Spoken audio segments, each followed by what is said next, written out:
입다는 암몬과의 전쟁에서 대승을 거둡니다. 그런데 오늘 본문에서는 그와는 반대의 암울한 사건이 기술됩니다.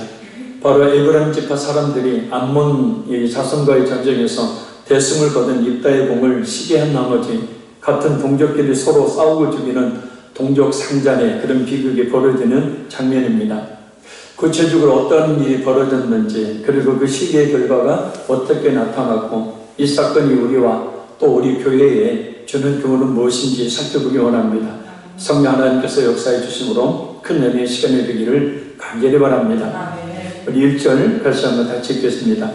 에브라임 사람들이 모여 북쪽으로 가서 입다에게 이르되 네가 암몬 자손과 싸우러 건너갈 때 어찌하여 우리를 불러 너와 함께 가게 하지 아니하였느냐. 우리가 반드시 너와 네 집을 불사르리라 하니. 아멘. 에브라임 사람들은 북쪽 곧 사본이라 불리는 곳에 도착해서 입다에게 암몬 자손과의 전투에서 자신들을 부르지 않았다는 이유로 입다를 대적합니다.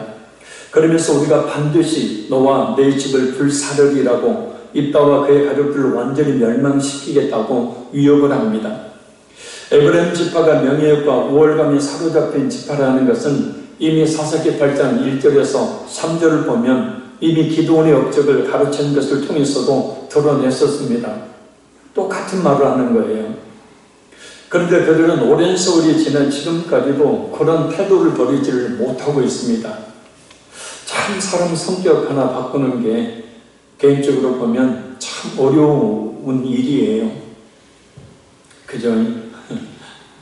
한 사람 바뀌어지고 변화되는 게 하루아침이 되는 게 아니라 서서히 참 어려운 그런 시간들을 거치는 것 같아요. 이들은 전혀 변하지를 않았습니다. 그래서 그 본성 그대로 기드온에게 했던 것과 마찬가지로 입다에게 역시 가당치 않은 시기를 걸어서 분쟁을 해오고 있는 겁니다. 그것은 자기들이 이스라엘의 우두머리가 되고자 하는 헛된 자만심과 시기심에서 나온 것이죠. 어려운 일을 피하면서 승리의 열매를 나눌 때에는 가장 먼저 좋은 것을 차지하려는 파렴치한 그런 태도를 보이고 있는 겁니다. 다른 지파들은 다 가만히 있는데 유독 이 에브라임 지파만 이런 옳토당치 않는 그런 태도를 몇 번씩이나 보이게 되어집니다. 그들의 속성이 어떤 것인지 잘 알 수 있습니다.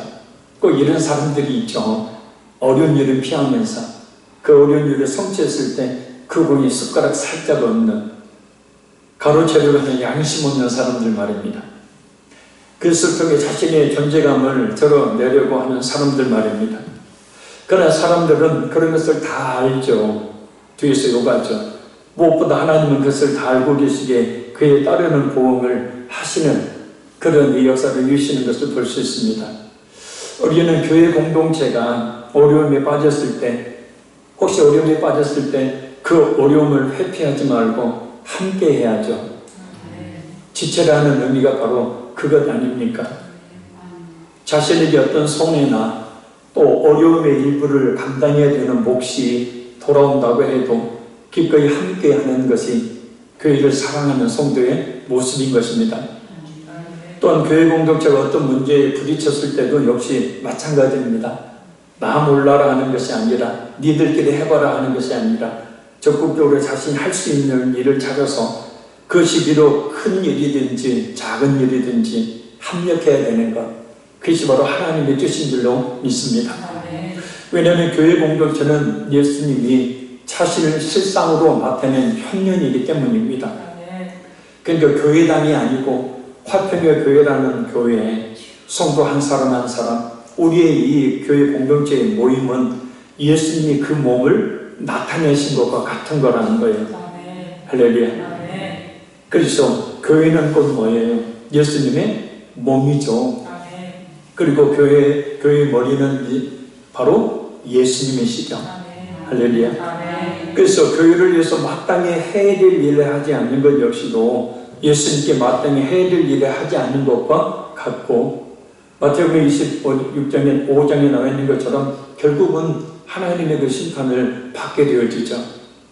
계시록 2장 1절 말씀처럼 7 별인 사역자들 목사님들을 붙잡고 7 금촛대인 이 교회 사이를 거니시는 예수님, 그러니까 오늘도 교회를 지키시고 교회 가운데 활동하고 계시는 그 예수님, 그 예수님은 헌신을 하는 그런 성도인지 반대로 나몰라라는 것 회피하고 있는 성도인지 그것들 다 지금 보고 계시죠.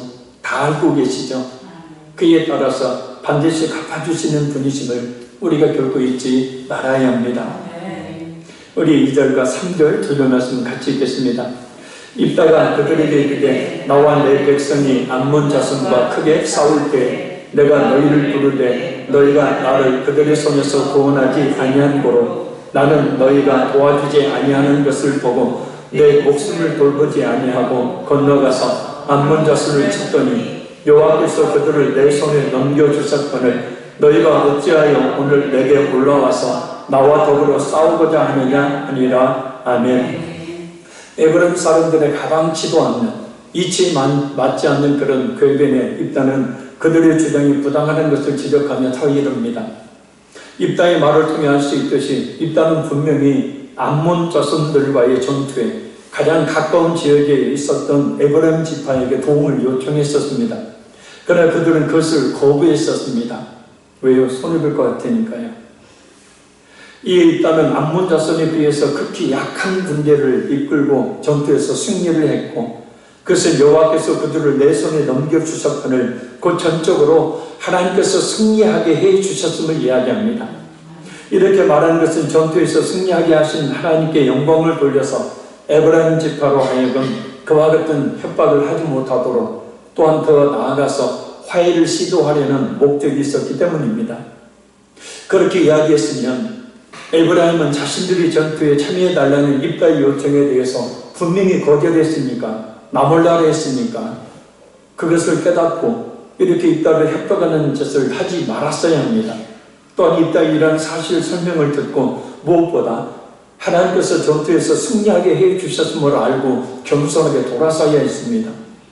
그러나 그들은 끝까지 자신들의 잘못을 깨닫지 못하고 시기와 탐욕으로 인해서 입다의 화해 요청을 거부하고 파국으로 치닫고 맙니다. 우리 4절 읽겠습니다. 입다가 길르앗 사람들을 다 모으고 에브라임과 싸웠으며 길르앗 사람들이 에브라임을 쳐서 무찔렀으니 이는 에브라임의 말이 너희 길르앗 사람은 본래 에브라임에서 도망한 자로서 에브라임과 므낫세 중에 있다 했습니다. 아멘. 입다는 길르앗 사람들을 모아서 전투 준비를 하고 무장을 시킨 후에 에브라임과 싸워서 대승을 거두게 되어줍니다. 그런데 에브라임이 잡주했던 파국으로 치달았던 것은 이 결정적인 길르앗을 자극하는 말 때문이었습니다. 입다는 에브라임 지파가 길르앗 사람들이 했던 말을 있는 그대로 전합니다. 너희 길르앗 사람은 본래 에브라임에서 도망한 자로서 에브라임과 므낫세 중에 있다 하였습니다. 우리가 볼 때는 별로 대수롭지 않은 그런 말 같은데 이 말은 길르앗 사람들이 자존심을 아주 짓밟는 모욕적인 그런 말이었습니다. 도망한 자라는 말은 이스라엘 전체 공동체에 속하지 아니한다라는 뜻이에요. 그러니까 에브라임 지파에서 도망쳐서 이제 하나님의 언약 백성이 아니라는 거예요. 그러니까 당시에는 너무나 굴욕적인 참을 수 없는 저주인 말이 바로 이 말입니다. 에브라임 지파의 이러한 조롱은 요단 동편 지역의 지파들이 에브라임과 므낫세 지파에서 이탈한 족속이라는 독선에 근거한 말이었습니다. 그러나 길르앗 사람들은 에브라임이 아닌 분명히 므낫세 지파의 한 분파의 후손이었어요. 민수기 26장 29절 말씀입니다. 므낫세 자손 중 마길에게서 난 자손은 마길 종족이라 마길이 길르앗을 낳았고 길르앗에게서 난 자손은 길르앗 종족이라. 그러니까 한마디로 길르앗 사람들은 에브라임으로부터가 아니라 에브라임으로부터 도망쳐 나온 백성이 아니라 그래서 언약 백성에서 죄된 사람들이 아니라 므낫세 지파의 한 분파를 이루고 있는 족속이었다는 거예요. 그러니까 자기 혼자만이 옳다고 생각하고 행동하는 에브라임 지파의 이런 독선이 그래서 진실을 바로 보지 못하게 눈을 멀게 만들어서 사실을 왜곡하게 만들어버리는 거죠. 탐욕이 그들을 이렇게 독선에 빠지게 만들었고 시기가 그들을 이렇게 독선에 빠지게 만들었습니다. 탐욕과 시기는 독선을 가져오게 되어지죠. 그래서 이렇게 사실을 왜곡하고 진실을 외면하게 만들어버립니다. 욕심이 눈이 먼다 그러죠. 그 말은 딱 맞는 말입니다. 그러니까 에브라임 지파는 입다와 길앗 사람들이 암몬 자손을 쳐부수고 가져온 전리품의 욕심이 멀었고, 또 에브라임 지파는 만 12지파 가운데서 자신들이 최고의 지파임을 드러내려는 그런 자만심이 있었기 때문에, 그런 자만심과 그런 교만, 그런 탐욕이 그들의 눈을 멀게 했어요. 그러니까 눈이 멀어버리기 때문에 결국은 볼 수가 없는 거예요. 눈이 머니까 사실을, 진실을 볼 수가 없게 되는 거예요. 그러니까 막연한 놈은 사람들로 하여금 탐욕을 그 마음속에 가득 채워버려요. 그러면 볼 수가 없는 거예요. 오직 하나 욕심, 가지고 싶은 그 하나만 바라보고 그 모든 것들은 바라보지 못하는 거예요. 시기라는 것도 역시 마찬가지예요. 진실이라고 하더라도 진실이 아니라고 자신 스스로를 속이게 만드는 거예요, 이게. 요즘 그 정치인들, 일부 정치인들, 그리고 그들을 추종하는 사람들이 보이는 태도처럼 사실에는 전혀 관심이 없습니다. 자신들이 믿고 있는 잘못된 것을 마치 사실처럼, 진리처럼 믿고 추종을 합니다. 그래서 그것을 지적하고 또 그것을 비난하는 사람들 향해서 온갖 조롱과 저주와 같은 자극적인 말을 서슴없이 퍼붓죠. 이렇게 되면 돌이킬 수 없는 상황을 초래하고 맙니다. 그러니 진실이 항상 우리는 귀를 기울여야 되고, 탐욕과 시기와 같은 죄악들이 우리 속에 가득 찼을 때 바로 보지 못하게 만든다는 것을 우리가 잊지 말아야 돼요. 내 생각으로 꽉 차도 역시 마찬가지입니다. 바르게 판단을 하지를 못하게 되어 있어요. 탐욕과 시기에서 교조된 독선이라는 독버섯이 있다면, 그래서 우리에게 있어서 그것이 빨리 뽑는 게 우리 자신도 살고 다른 사람도 사는 거죠. 근데 부부 사이에서도 내 고집이라는 거예요. 내 생각이라는 것이, 가족들 사이에서도, 성도 간의 관계 속에서도, 또 세상 속에서 역시 마찬가지예요. 내가 옳다고 여기는 그 생각만 주장하고 상대의 그 생각들은, 상대의 편에 요구하는 것들은 전혀 들어보려고 하지도 않는, 내가 최고인가? 아니, 내가 최고가 돼야 되니까. 마태복음 23장 2절에서 12절에 보면 예수님은 누구든지 머리가 되고자 하는 자는 낮은 자리에 앉기를 즐거워해야 된다고 그랬어요. 마태복음 7장 12절 말씀처럼 대접받기를 원하는 자는 남을 먼저 대접하라 그랬어요. 할렐루야. 세상에서는 대접받기 원하면 대접해줄지 몰라요. 뒤에서는 다 욕하지만. 또 세상 속에서는 머리가 되고자 하면 머리가 될 수 있어요. 하나, 머리가 되려면 다른 사람을 짓밟아야 되기 때문에 짓밟히는 사람들은 분명히 뒤에서 욕하고 저주하겠죠. 그러나 기독교 내에서는 그 역설입니다. 높아지길 원하는 자는 먼저 낮아지지 않으면 높아질 수가 없고, 섬김 받기를 원하는 자는 자신이 먼저 섬기지 않으면 섬김 받을 수가 없다라는 거죠. 예수님께서 지극히 높으신 하나님의 아들의 그 지위를 내려놓으시고 자기를 낮춰서 종의 형체인 인간의 몸을 가지시고 죄인의 몸을 가지시고 십자가에서 인간을 섬김으로 만왕의 왕으로 교회의 머리가 되신 것처럼 우리 역시도 예수님이 가셨던 그 길을 따라가야죠. 그래서 자신을 낮추는 겸손한 모습을 보이지 않으면 사람들은 결코 높여주지 않습니다. 낮은 자의 모습을 보여야 사람들은 높여줍니다. 그러니 먼저 섬기는 자, 먼저 낮은 자의 자리에 있어야 될 줄로 믿습니다. 그러면 성경이 많이 약속하고 있어요. 높여주신다고. 겸손한 자를 높여주신다고 말입니다. 탐욕과 시기와 이 자기 생각이라는 것으로 눈이 멀지 않도록 눈이 멀면 안 보입니다. 사리를 분별할 수가 없는 거예요. 그래서 날마다 말씀과 기도로 우리 신령을 깨끗게 해. 할렐루야. 그래서 바로 볼 수 있는 눈, 진리를, 진실을, 사실을, 옳은 것을, 의로운 것을 바로 볼 수 있는 것. 자, 우리 5절, 6절 말씀 읽겠습니다. 길르앗 사람이 에브라임 사람보다 앞서 요단강 나루톱을 장악하고 에브라임 사람이 도망하는 자가 말하기를 청하건대 나를 건너가게 하라 하면 길르앗 사람이 그에게 묻기를 네가 에브라임 사람이냐 하여 그가 만일 아니라 하면 그에게 이르기를 십볼렛이라 발음하라 하여 에브라임 사람이 그렇게 바로 말하지 못하고 십볼렛이라 발음하면 길르앗 사람이 곧 그를 잡아서 요단강 나루턱에 죽였더라. 그때 에브라임 사람이 죽은 자가 42,000명이었더라. 아멘.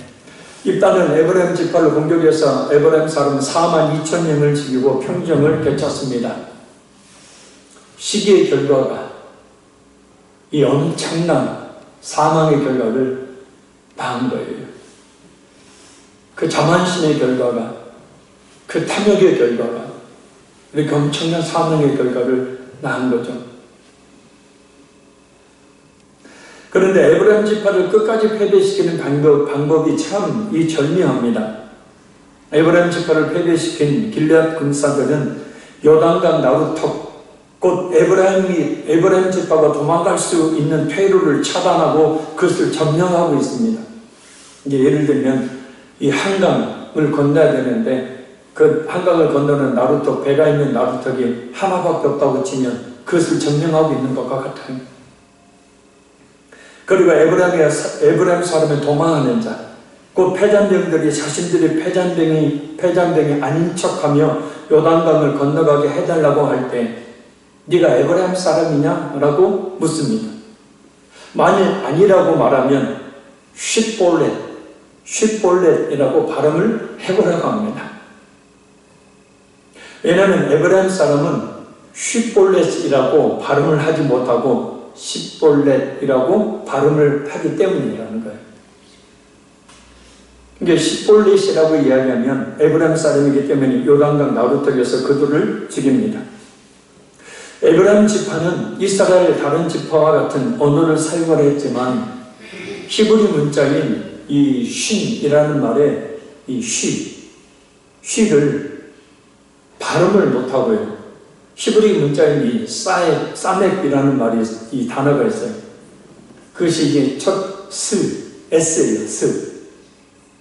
그래서 쉬 발음을 못하고 스 발음을 하는 거예요. 쉬를. 그게 뭐냐면 특유의 사투리를 쓰고 있는 거예요. 그래서 이 쉿볼렛이라는 말은 곡식의 이삭 혹은 이 신의를 이야기합니다.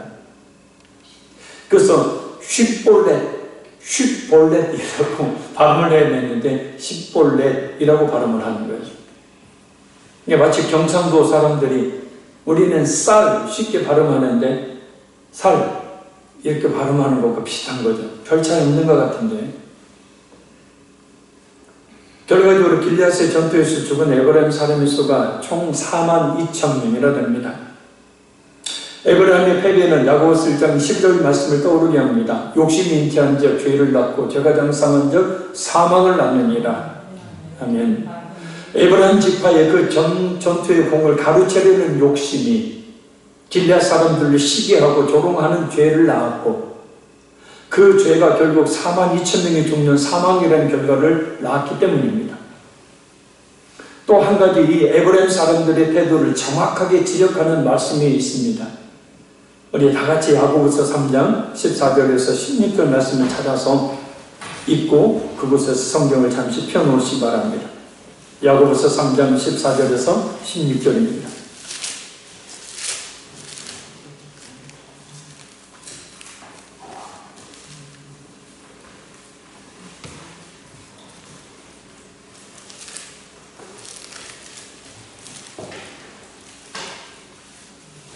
야고보서 3장 14절에서 16절 우리 같이 읽습니다.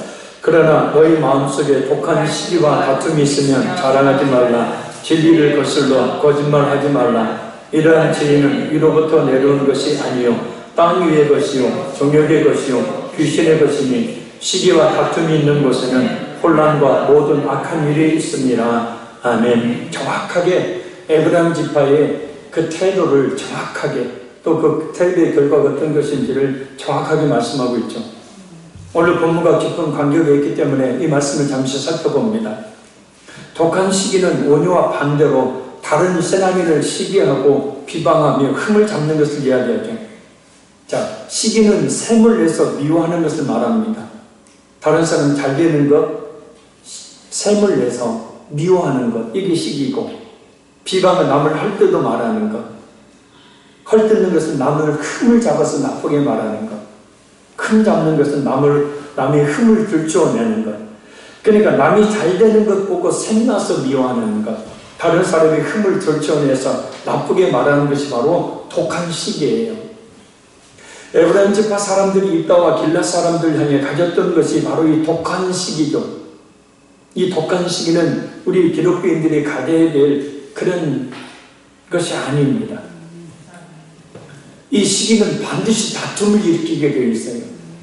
마귀라는 놈이 반드시 다툼이라는 것을 일으키게 만들어버립니다. 이 다툼은 교회 내에서 당을 지어서 분쟁을 일으키는 것을 말하죠. 그러니까 사탄이 하는 행동의 특징은 교회 내에서 당을 짓게 만들고 그로 인해서 분쟁이 일어나게 만드는 겁니다. 에브라임 지파를 통하여서 길앗 사람들과 분쟁을 일으키게 만들고 에브라임 지파가 당을 지어서 길앗 사람들과 분쟁을 일어나게 만든 것처럼 그래서 이런 독한 시기와 다툼이 있으면 지혜자라고 자랑하지 말라고 말합니다. 왜냐? 시기와 다툼은 무지에서 나오는 것이 무식하기 때문에 그렇다는 거예요. 시기와 다툼을 일으키며 지혜자로 자처하는 것은 진리를 거슬리는 거짓말하는 자이기 때문이라. 그럼 왜 다른 성도를 시기하고 비방하고 또 흠을 잡아 헐뜯고 교회 내에서 당을 지어 분쟁을 일으키는 그런 행동을 하는 것인가? 에브라임 지파가 당을 지어 입다와 길앗을 조롱했던 것처럼 말입니다. 이러한 지혜는 위로부터 내려오는 것이 아니요 땅 위의 것이요 정욕적인 것이요 귀신의 것이니 그것 때문이에요. 그러니까 이러한 지혜는 그 14절에 나와 있는 독한 시기와 다툼을 일으키는 거짓 지혜를 말합니다. 그러니까 지혜로운 사람처럼 말하지만 또 자기가 많이 아는 사람처럼 말하지만 사실 그 지혜는 거짓된 무식함에서 나온 것이라는 거예요. 독한 시기와 다툼이라는 것이요. 왜냐하면 첫째, 그것이 땅 위의 것이기 때문입니다. 땅에 속한 것이라는 거예요. 하나님께 아니라는 거예요. 하나님이 원하시는 게 아니라는 거죠. 그러니까 하나님의 영광보다는 자신의 목적을 달성하려고 하기 때문에 발생하는 것이라는 거예요. 에브라임 지파처럼. 그러니까 교회 내에서도 자신이 무조건 옳고 자신의 의견이 반드시 관철되어야 하는 곧 자신의 명예, 자신의 이름, 자신의 이익, 자신의 고집 등을 내세우기 때문에 발생하기 때문에 바로 그것이 땅의 것입니다. 자, 교회는 자신의 이상이나 꿈이나 이익을 펼치는 것이 아니죠. 교회는 교회를 자식이 맞추려 하지 말아야죠. 자신이 교회에 맞춰야 합니다. 대부분 독한 시기와 다툼은 교회를 자신의 생각과 뜻에 맞추려 하기 때문에 발생해요. 우리 교회는 왜 그래? 물론 어떤 잘못되거나 또 정상적인 방법이 아닌 방향으로 나갈 때는 그런 말을 할 수 있죠. 그러나 그 문제가 아님에도 불구하고 우리 교회는 왜 그래? 예를 들면 그렇게 이야기를 해버리면 그래서 전에 우리가 예배 때, 낮 예배 때도 헌금할 때 전부 일어나고 기도할 때도 일어나고 성경만 읽을 때도 일어났었잖아요. 그 대신 교회를 나가버리신 분이 그런 얘기를 하고 나가셨어요. 왜 학평교회는 천주교식으로 예배를 드리냐고.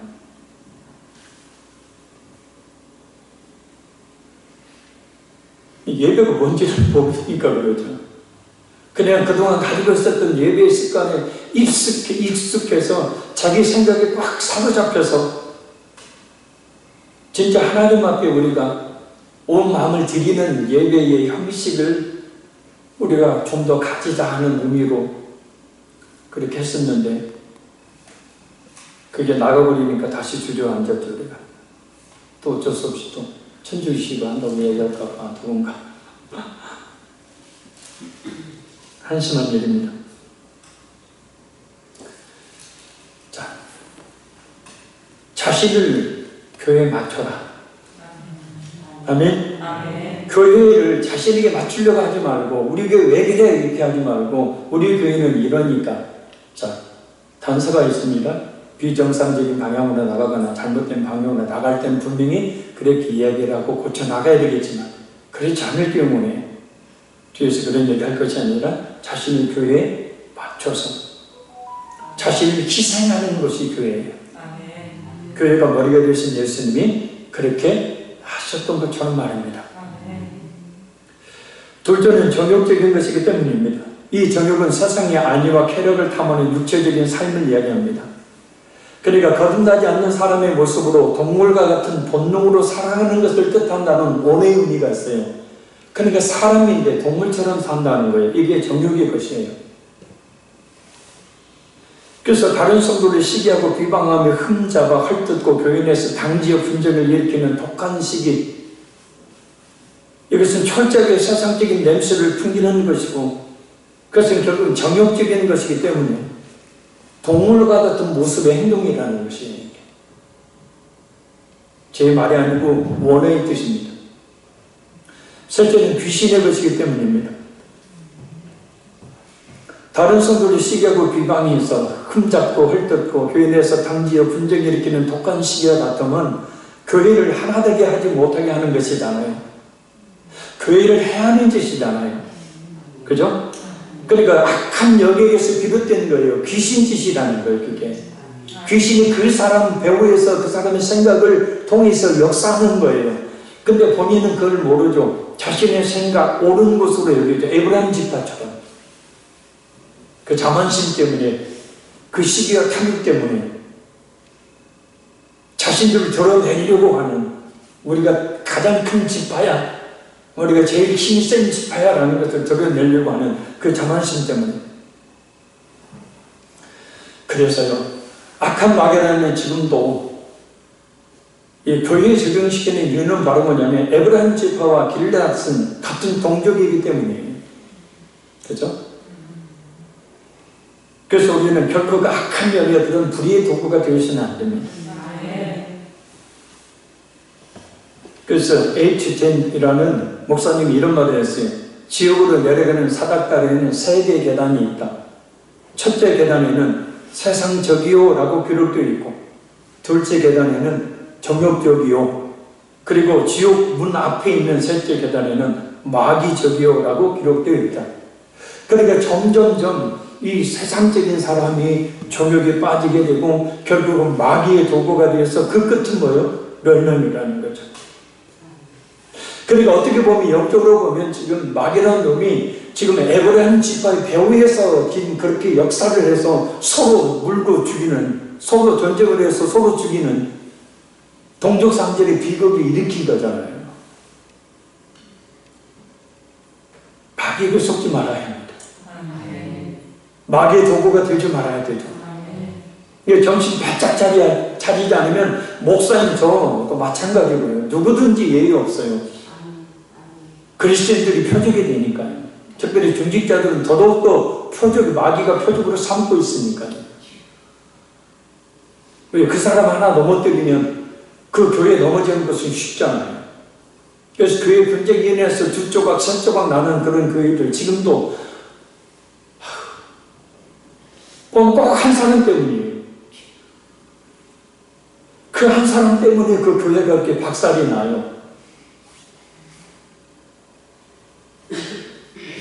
그리고 성도들이 나가요. 마귀 짓이잖아요. 귀신 짓이잖아요. 그게. 자, 오늘 보면 에브라임 사람들처럼 결국엔 사망에는 끔찍한 결과가 있기 때문에 결국 시기와 다툼이 있는 것은 혼란과 모든 악한 일이 있습니다. 여기서 혼란은 안정되지 못한 무질서를 이야기합니다. 평안이 없음을 이야기해요. 고린도전서 14장 33절 말씀입니다. 하나님은 무질서의 하나님이 아니시오 오직 화평의 하나님이시라.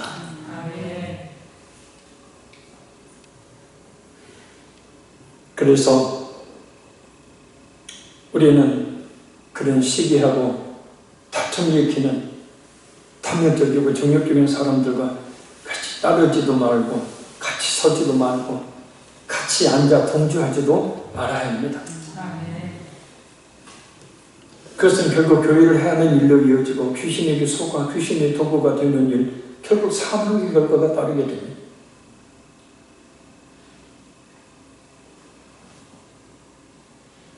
다시 말하지만 그런 말과 행동은 결국 자신에게 하나님의 저주와 심판만 있게 할 뿐이잖아요. 에브라임 지파를 통해서 우리는 독특히 교훈을 받아야 합니다. 도망자라고 이야기했죠. 길앗 사람들 향해서. 근데 우리가 읽었던 본문에 이제 에브라임 지파가 전쟁에 비해서 도망자가 돼요. 지기들이 말하는 그대로 돼요. 하나님이 심판하시는 거죠. 자, 그럼 오늘 본문으로 다시 돌아가 마지막 7절을 읽겠습니다.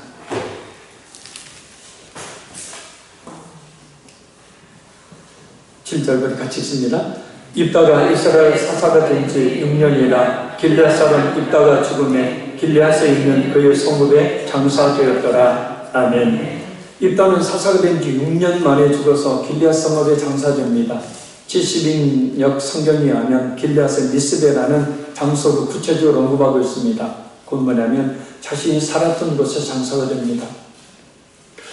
어떻게 보면 사사 중에서 참 짧은 인생을 산 입다죠. 짧은 사사의 사명을 감당했습니다. 그런데 그의 삶은 참 파란만장했어요. 창기의 아들로 태어나서 무시받고 천대받고 형제들에게 쫓겨나고 재산 한 푼 기업을 얻지 못하고 광야에 떠돌이 생활을 하면서 살았던, 어떻게 살든 결국 인간이란 이렇게 죽음이라는 것으로 끝이 맺게 됩니다. 그것은 우리 역시도 예외가 아닙니다. 세계적인 대기업인 삼성 이건희 회장이 죽음을 맞이했죠. 엄청나게 많은 자산을 가지고 있었고 수억 원에 달하는 또 수십억에 달하는 스포츠카를 100대나 소유하고 있었던 사람. 병이들을 낫기 위해서 우리나라 최고의 의술을 다 동원해서 병을 고치고도 했지만 그것도 무용지물이었습니다. 결국엔 죽음을 이기지 못했죠. 그것이 인간의 한계요, 인간의 연약함이요. 그것이 곧 생사화복을 주관하시는 하나님의 뜻 앞에 무릎 꿇음이기 때문입니다. 중요한 것은 어떻게 사느냐입니다. 그것보다 더 중요한 것은 하나님께서 나를 어떻게 평가하시며 삶을 살다가 주님 앞에 서느냐 하는 것입니다. 부디 우리에게도 반드시 닥쳐올 죽음의 때에 하나님께서 인정하시는 삶, 주님께서 우리에게 맡겨주신 화평의 교회를 위해서 겸손하게, 정말 겸손하게 순종하며 정말 헌신하는 삶을 살다가 우리 화평의 교회의 머리가 되시는, 주인이 되시는 예수님 품에 안기는 우리 모두가 될 수 있기를 바랍니다. 아멘. 평생 뭐하고 살았느냐고 이야기할 때 적당하게 신앙생활에만 살았습니다라고 말할 수는 없잖아요. 주님께서 저에게 맡겨주신, 지체로 삼아주신 화평의 교회를 위해서, 아니 주님을 위해서 제가 살아있는 동안 제 목숨을 다하여 헌신했습니다. 이 한마디 할 수 있다면 얼마나 좋을까요? 자자손손 축복은 따는 당상이고 말입니다. 주의 몸된 교회를 잘 섬기는 성도의 자녀들이 복을 받지 못하는 경우는 단 한 사람도 본 적이 없습니다. 우리 교회도 마찬가지고.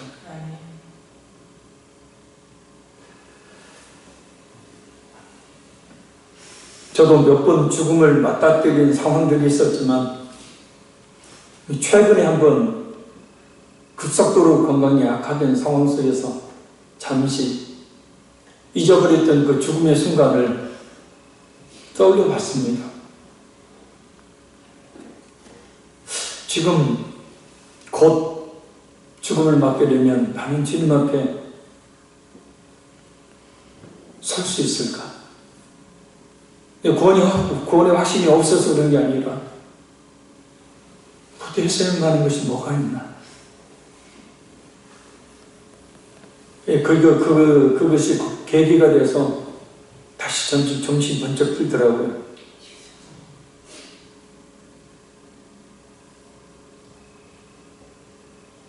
이런 말이 좀 그렇습니다만 우리 얼마 안 남았잖아요. 그죠? 우리 얼마 안 남았어요. 착각하지 말고 살아야 합니다. 우리 딱 하나밖에 없어요. 우리 주님 앞에, 우리 예수님 앞에 서는 것.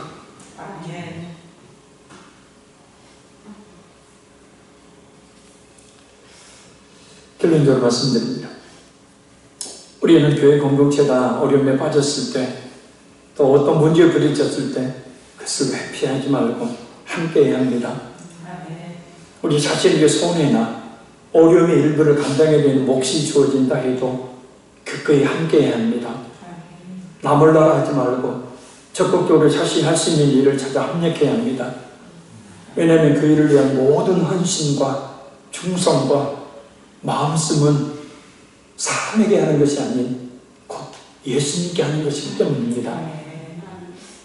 탐욕과 시기로 말미암는 독선은 사실을 왜곡하고 진실을 외면하게 만들어버리며 결국 다툼과 분쟁을 일으키게 되니 머릿속에 욕심과 시기와 탐욕이 없도록 해야 합니다. 그렇지 않으면 하나님의 심판이 있기 때문입니다. 에브라함이 동족인 길앗 사람들에게 그랬듯이 교회에 나서 성도들을 금자가 헐뜯고 끼리끼리 모여서 분쟁을 일으키는 사상적이요 정욕적이요 마귀적인 일을 하지 않도록 해야 합니다. 말씀과 기도에 깨어있지 않으면 저도 마찬가지고 큰 의도의 예가 없습니다. 누구든지 머리가 되고자 하는 자는 낮은 자리에 앉기를 즐겨해야 합니다. 대접받기를 원하는 자는 먼저 남을 대접해야 합니다. 예수님께서 자신을 낮춰 종의 형체를 가지셔서 죄인인 우리를 십자가의 죽음으로 섬기심으로 만왕의 왕이요 교회의 머리가 되신 것처럼 말입니다. 그것은 우리의 구원과 알아서 우리로 하여금 그런 삶을 살라고 보여주신 모범과 같은 삶이니 우리는 그 예수님을 쫓아 살아야 될 줄 믿습니다. 누구에게나 닥쳐올 죽음의 때에 하나님께서 인정하시는 삶, 주님께서 우리에게 맡겨주신 화평의 교회를 위해 겸손하게, 정말 겸손하게 순종하며 정말 헌신하는 삶을 살다 우리 화평의 교회 머리가 되시는 예수님 품에 안기는 그 칭찬과 상을 받고 자자손손 복을 받는 모든 하나님의 종들이 될 수 있기를 바랍니다. 그것이 우리가 지금 살아있는 그런 유일한 소망이 되기를 간절히 소원합니다. 우리 말씀 붙들고 기도하고 우리의 기도의 제목으로 한 5분 정도 기도하고 마치겠습니다. 우리 주의 서번 통성으로 간절히 부르고 기도하겠습니다. 주여